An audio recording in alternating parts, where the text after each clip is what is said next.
नमस्कार मेरे साथीदारों, आपका हमारी चैनल में तहे दिल से स्वागत है। आज हम देखने वाले हैं फ्रेगमेंटेशंस ऑफ फिनॉल। ज्यादातर हम बात जो करने वाले हैं स्पेसिफिकली फंक्शनल ग्रुप जो हमारे पास है वो है फिनॉल। तो फिनॉल में हम देखें तो उसके स्ट्रक्चर की बात करें तो ये बताया हुआ स्ट्रक्चर है। उसका मोलिकुलर मास कुछ 94 है। वो तो हमारा हम एटॉमिक मास से भी गिन सकते हैं। यहाँ पे जो ये हाइड्रोजन है वो एसिडिक प्रोटॉन है। एसिडिक प्रोटॉन किसको बोलते हैं? जो हाइड्रोजन इलेक्ट्रोनेगेटिव एलिमेंट पे आया हुआ होता है उसको बोलते हैं एसिडिक प्रोटॉन। अभी जो ये जो सिग्नल है इसमें जब मास स्पेक्ट्रोमीटर में फिनॉल जाएगा तो उसमें से एक इलेक्ट्रॉन रिमूव होता है। एक इलेक्ट्रॉन रिमूव होने की वजह से वहां पे एक फ्री इलेक्ट्रॉन रहता है और पॉजिटिव चार्ज भी आता है, उसको मोलिकुलर आयन पीक बोलते हैं। अब जो चार्ज थोड़ा बहुत प्रोड्यूस हुआ है उसके लिए वो अनस्टेबल हो जाएगा। स्टेबिलिटी के लिए वो उसमें रीअरेंजमेंट करे। तो यहाँ पे क्या बताया है, देखो यहाँ पे 2 इलेक्ट्रॉन हो गए और यहाँ पे भी जो पी ऑर्बिटल के 2 इलेक्ट्रॉन्स हो गए, पाई बॉन्ड जिसने बनाया है। तो इसमें से एक इलेक्ट्रॉन यहाँ पे आ जाएगा, एक दूसरा इलेक्ट्रॉन इसकी कलर में चेंज कर देता हूं जो शिफ्ट होते हैं।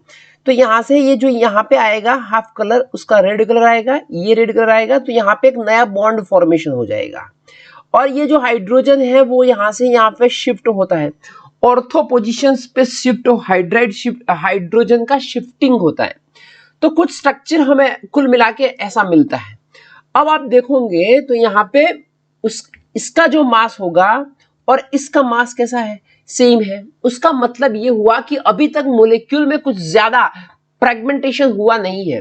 तो इसमें जो मोलिकुलर आयन पीक होती है वो बहुत स्ट्रांग होती है। हम ज्यादातर ऐसा बोल सकते हैं कि उसकी मोलिकुलर आयन पीक और बेस पीक कैसी हो जाएगी, सेम हो जाएगी। अब बात बची रीअरेंजमेंट की, तो उसको कैसे रीअरेंजमेंट करने वाले हैं हम। यहां से ज्यादातर सीओ फ्रेगमेंट रिमूव होता है, वो मैं आपको बताऊंगा कि कैसे रिमूव होता है। तो अभी जो ये पोजीशंस है यहाँ पे जो कार्बोनाइल ग्रुप है और ये हाइड्रोजन, यहाँ पे रीअरेंजमेंट होके हमें ये जो पॉजिटिव चार्ज है ये यहाँ पे डिस्ट्रीब्यूट हो गया और फ्री रेडिकल यहाँ पे डिस्ट्रीब्यूट होके हमें ऐसा एक फ्रेगमेंट मिलता है। अभी तक आप देखोगे तो ये फ्रेगमेंट का भी मास, जो मास फिनॉल का है वही है।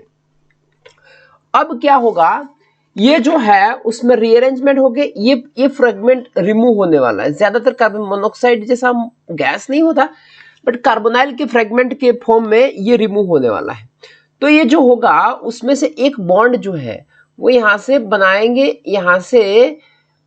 यहाँ पे बॉन्ड। तो 5 मेंबर की एक रिंग बनेगी। आप देखोगे तो इस तरह की पॉजिटिव चार्ज यहाँ पे ही है और एक फ्री इलेक्ट्रॉन वहां पे ही है। और इसमें से CO का रिमूवल होगा और आपको जो कुछ भी फ्रेगमेंट मिलने वाला है इसमें से CO रिमूव होगा तो प्लस चार्ज यहाँ पे आता है और फ्री रेडिकल यहाँ पे होता है। तो कुल मिला के बात ये होती है कि ऐसा कुछ हमें फ्रेगमेंट मिलता है और उसके बाद हमें लास्ट में आखिर में यहाँ से एक हाइड्रोजन रिमूव हो गए। हाइड्रोजन कहाँ से रिमूव होगा, तो हाइड्रोजन यहाँ से एक रिमूव हो गए, हमें डबल बॉन्ड फॉर्मेशन होता है और ऐसा फ्रेगमेंट मिलता है। आप देखोगे तो उसका मास 12, 5 कार्बन है, 12 5 60, ओके। और उसमें आप देखोगे 1 2 3 4 एंड 5 जितने हमारे पास हाइड्रोजन है। तो कुल मिला के हमें क्या मिलेगा, 65 का एक मास मिलेगा। और इसका जो मास है, इसका मास ये जो इसका जो मास है वो 60 एक मिनट 1 2 3 4 एंड 5 65 है और ये 66 होगा। एक बार हम देख लेते हैं। तो उसमें कुछ ऐसा है कि हमारे पास जो टोटल 94 मास है उसमें से एक बार उसमें से 28 का लॉस होगा। 28 का लॉस क्यों होगा, क्योंकि उसका मास 12 है, इसका मास 16, 8 एंड 20। तो उसमें से A निकालेंगे तो हमें क्या मिलेगा, यहां से हमें 66 मिलता है। क्या मिलता है भाई, 66। तो ये 66 क्या है, ये फ्रेगमेंट एक आपको थोड़ा बहुत सिग्नल देगा और उसमें से एक हाइड्रोजन का रिमूवल होता है क्योंकि यहाँ पे डबल बॉन्ड फॉर्मेशन होता है, रेजोनेंस फॉर्मेशन होता है। तो ये जाके हमें कुछ 65 हाइड्रोजन रिमूव होने से 65 जितना मिलेगा। अब देखेंगे हम इसमें क्या चीज होती है। तो do not fully combined observation of aromatic plus alcohol, ये कुछ हमने अल्कोहल का एक वीडियो बनाया हुआ है, एक फिनाइल एक बेंजीन का बेंजाइलिक का फ्रेगमेंटेशन कैसे होता है वो भी वीडियो बनाया है। ये दोनों का कॉमन ऑब्जर्वेशन करके हम बता नहीं सकते कि फिनॉल का इस तरह फ्रेगमेंटेशन होगा।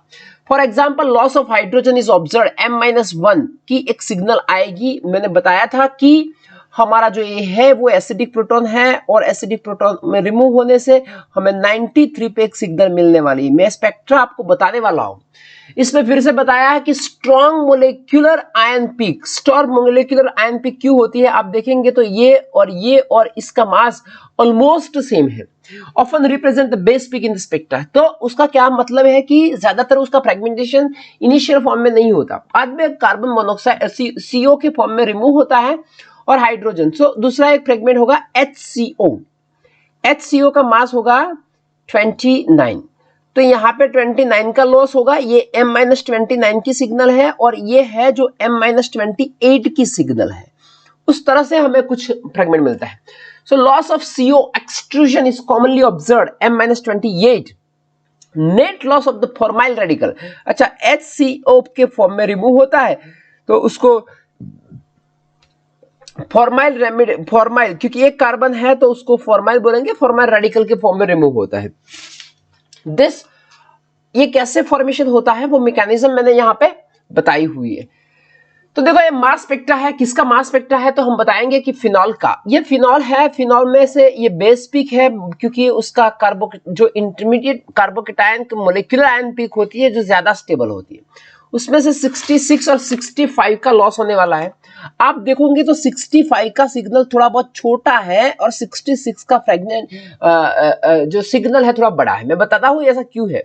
65 का क्या था, छोटा क्यों है तो आप देखोगे तो यहाँ पे जो ये फॉर्मेशन होता है, मैं बताऊं कि ये कौन सा फॉर्मेशन है। तो यहाँ पे आप ये जो फॉर्मेशन की बात मैं कर रहा हूं ये एंटी एरोमेटिक जैसा होता है, आपको एंटी एरोमेटिक आना चाहिए। एंटी एरोमेटिक की वजह से इससे तो ये ज्यादा स्टेबल होता है, तो ये ज्यादा स्टेबल होने से उसके सिग्नल, उसकी जो इंटेंसिटी होती है वो हमें ज्यादा मिलती है। तो इस तरह की कुछ बात है। तो ये सब कुछ ये जो देखो इसमें बहुत सारे सिग्नल दिए हुए होंगे पर हमें कहां पे फोकस होना है, जो हमारी बेस पीक होती है, जो कैरेक्टरिस्टिक पीक होती है। तो कैरेक्टरिस्टिक पीक किसको बताएंगे तो ये हमारी कैरेक्टरिस्टिक पीक होगी, ये हमारी कैरेक्टरिस्टिक पीक होगी और ये भी हमारी कैरेक्टरिस्टिक पीक होगी। तो जब 65 हमें कब मिलता है आप देखोगे तो 66 हमें मिलता है M-28 से और ये मिलता है M-29 से।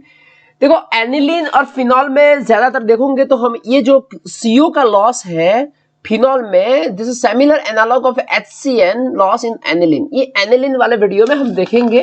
देखो इसमें HCO लॉस होता है, उसमें HCl लॉस होता है। कैसे होने वाला है वो हम देखने वाले हैं। अब सब्स्टिट्यूटेड फिनॉल की बात है। सब्स्टिट्यूटेड फिनॉल मींस उसका मतलब ये है आखिर में कि आपके पास कुछ अल्काइल चेन, यहाँ पे मैं जो बात करने वाला हूं वो ज्यादातर अल्काइल चेन में होने वाला है क्योंकि अल्काइल में जो बेंजाइलिक कार्बोकेटायन बनने वाला है, ये जो कार्बोकेटायन है इतना OH को आप भाई कंसीडर मत करो, तो ये सिर्फ मैं यहाँ पे ड्रॉ कर देता हूं। तो ये जो कुछ भी है उसको बेंजाइलिक कार्बोकेटायन बोलते हैं और ये सबसे ज्यादा स्टेबल होता है कार्बोकेटायन में, इसीलिए ये फॉर्मेशन के चांसेस ज्यादा है। अब आप देखोगे यहां से हमारी गाड़ी शुरू होने वाली है, तो यहां से हम देखेंगे कि एक लॉस होता है मैक-लैफर्टी रीअरेंजमेंट, एक होता है बेंजाइलिक रीअरेंजमेंट। मैक-लैफर्टी रीअरेंजमेंट होने की एक रिक्वायरमेंट है कि आपका गामा हाइड्रोजन होना चाहिए sp3 पे। अब ये जो कुछ मिला के ये जो लॉस होता है ये यहां से ब्रेक होके यहां से ये लाइलिक के फॉर्म में रिमूव होगा और यहां पे आपको डबल बॉन्ड मिलेगा और इस तरह का कुछ हमें मास मिलेगा। तो ये भी मोलेक्युलर आयन है, ये भी मोलेक्युलर आयन है, ये भी मोलेक्युलर आयन नहीं, ये मोलेक्युलर आयन है, ये फ्रेगमेंटेड आयन, पेरेंट आयन भी बोल सकते हैं। इसमें कौन ज्यादा स्टेबल होगा वो देखने वाला है। आखिर में कुल मिला के तो आपको वही बात करनी है कि हमारा टोटल मास जो ये कंपाउंड दिया है उसका है 107 नहीं, वो मैं दूसरे में बताता हूं आपको एग्जैक्टली क्योंकि उसमें R दिया हुआ है। R का मास हम नहीं ले पाएंगे but I will tell you कैसे करना है उसको। तो आप देखोगे तो यहाँ कंपटीशन होती है किसके बीच में, मैक लैफर्टी रीअरेंजमेंट और बेंजाइलिक कार्बोकेटाइन के। तो मैक लैफर्टी रीअरेंजमेंट में यहाँ से ब्रेक होता है, वो मैक लैफर्टी रीअरेंजमेंट में हम देखेंगे कि क्यों यहाँ से ब्रेक होता है। उसके बाद ऐसा हमें फ्रेगमेंट मिलता है, आप देख लोगे कि इस फ्रेगमेंट में जाके जो ये हाइड्रोजन है वो भी यहाँ से डबल बॉन्ड रिमूव होके यहाँ से हमें इस तरह का इक्विलिब्रियम रीअरेंजमेंट मिलता है। आखिर में वो भी हाइड्रोजन रिमूव करके कौन से फॉर्म में आते हैं, बेंजाइलिक फॉर्म में। ये भी बेंजाइलिक फॉर्म में और ये भी बेंजाइलिक फॉर्म में। तो ये हमारा सबसे ज्यादा इंपॉर्टेंट फ्रेगमेंट बोल सकते हैं। फिर तो बात वही हो गई, देखो उसका मास 107 दिया हुआ है, तो 107 में से हम फिर से 29 का लॉस करेंगे और 28 का लॉस करेंगे। सबसे पहले बोल देते हैं कि भाई 28 का लॉस देख ले, तो 17 में से 8 जाएंगे तो हमारे पास 9 आएंगे और यहाँ पे 9 में से 2 जाएंगे, 79 का लॉस आ जाएगा। 79 का लॉस आ गया तो ये हो गया हमारा 79 का लॉस। मोस्ट प्रोबेबली सब्स्टिट्यूटेड में 79 ज्यादातर हो गए। और दूसरा यहाँ से H2 रिमूव होता है तो यहाँ पे 77 का भी हमें एक फ्रेगमेंट मिलता है। तो इस तरह का आपका कितनी भी लंबी चेन हो, यहां से कितनी भी लंबी चेन हो, उसमें मायने नहीं रखता। मायने किस पे रखता है, हमें बनाना क्या है, हमें बनाना बेंजाइलिक है। आप बेंजाइलिक ही बनाओगे तो जाकर आपको यही सिग्नल मिलने वाली है, वो डिसाइडेड है। थोड़ा बहुत प्रैक्टिस करेंगे हमारा अच्छा हो जाएगा। तो यहाँ पे एक हम बात करें कि जो मैंने बताया वो सब कुछ यहाँ पे लिखा हुआ है। Alkyl phenol molecular ion, alkyl phenol molecular ions means कि ये जो मैंने बताया था वही है अल्काइल। ये हो गया। अभी ये लंबी चेन हो सकती है, एक कार्बन लो, 2 कार्बन लो, 3 कार्बन लो, बनने वाला आखिर में क्या है, benzylic. Preferably dissociated by benzylic bond cleavage, यहां से ही ब्रेक होने वाला है कितनी भी लंबी चेन हो। और उसमें M-H ions are observe in case of methyl phenol. आपके पास मिथाइल फिनॉल है, स्पेसिफिकली ये अल्काइल है। अभी मैंने ये मिथाइल बताया है, आपके पास मिथाइल ही है तो कोई रीअरेंजमेंट मैक लैफर्टी का चांसेस नहीं है, और उस केस में आपको 110% M-H मिलने वाला ही है। Alpha hydrogen is available in alkyl substitution the sufficient chain length. अगर आपके पास सफिशिएंट चेन लेंथ है तो बेंजाइलिक बॉन्ड क्लेवेज वो कॉम्पीट करेगी। मैंने बताया था स्ट्रक्चर में किसके साथ कॉम्पीट करेगी, तो मैक लैफर्टी रीअरेंजमेंट के लिए वो कॉम्पीट करने वाला है। तो ये बात हुई थोड़े बहुत सब्स्टिट्यूटेड फिनॉल की। एक और बताता हूं कि बेंजाइलिक अल्कोहल, ये फिनॉल नहीं बोल सकते, हम इसको हम फिनॉल नहीं बोलने वाले। यहां पे मैंने टाइटल लगाया कि फिनॉल के डेरिवेटिव्स बता सकते हैं। डेरिवेटिव्स भी नहीं, ये फिनॉल नहीं है पर बेंजाइलिक अल्कोहल है, ठीक है। तो बेंजाइलिक अल्कोहल में क्या होने वाला है, देखो कुल मिला के आखिर में बेंजाइलिक की जो हमारा एक वीडियो है, बेंजाइलिक कार्बोकेटाइन कैसे स्टेबल होता है, वो ट्रोपोलियम आयन बनाता है। तो ये हो गया हमारा ट्रोपोलियम आयन।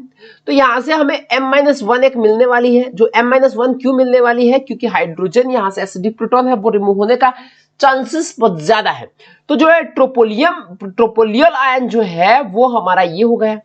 अब आप बताओ कि ट्रोपोलियम में हमारा मास कितना है, 107, उसमें से कितने निकलेंगे 29, जो वो स्टोरी हमने कंप्लीट की लास्ट वाले वीडियो में, वो ही है 17 में से 9 निकालो तो कितने आ जाएगी, यहाँ पे 8 आ जाएंगे, और यहाँ 9 हो गए, 9 में से 2 जाएगी, 78 आ जाएगी। ये देख लो मास 78 के करीबन, कुछ 78 79 के, कुछ 77 78 79 के करीबन है। और ये ज्यादा इंटेंसिटी वाली सिग्नल है क्योंकि वो ट्रोपोलियल कार्बोनाइल ग्रुप है। An interesting combination of functionalities is benzyl alcohol. ये बेंजाइल अल्कोहल बोलते हैं, उसको फिनॉल नहीं बोल सकते। Upon ring expansion of tropylium ions they become phenol. इसमें होता क्या है कि ये जो ट्रोपोलियम आयन है ये जो है वो बेंजाइलिक अल्कोहल है। रिंग एक्सपांशन से उसका कन्वर्जन कैसे होता है, फिनॉल में। इसीलिए मैंने टाइटल लगाया था फिनॉल। तो ये थोड़ी बात हो गई, आप आपके दिमाग में रख दीजिए, जब फिनॉल आता है तो 28 29 का लॉस करके जो कुछ भी सिग्नल मिलती है वो हो सकती है। तो ये हमारा एक अटेम्प्ट था कि आपके तक फिनॉल का फ्रेगमेंटेशन पहुंचाया। आपको अच्छा लगे तो हमारे पुराने वीडियो जो फिनॉल के अलावा अल्केन, अल्कीन, अल्काइन, अल्कोहल के फ्रेगमेंटेशंस बताए हुए हैं वो भी बहुत देख लीजिए। इनिशियल वीडियो है वो जनरल फ्रेगमेंटेशन है, वो that is very interesting. So if you like that, share with your friend.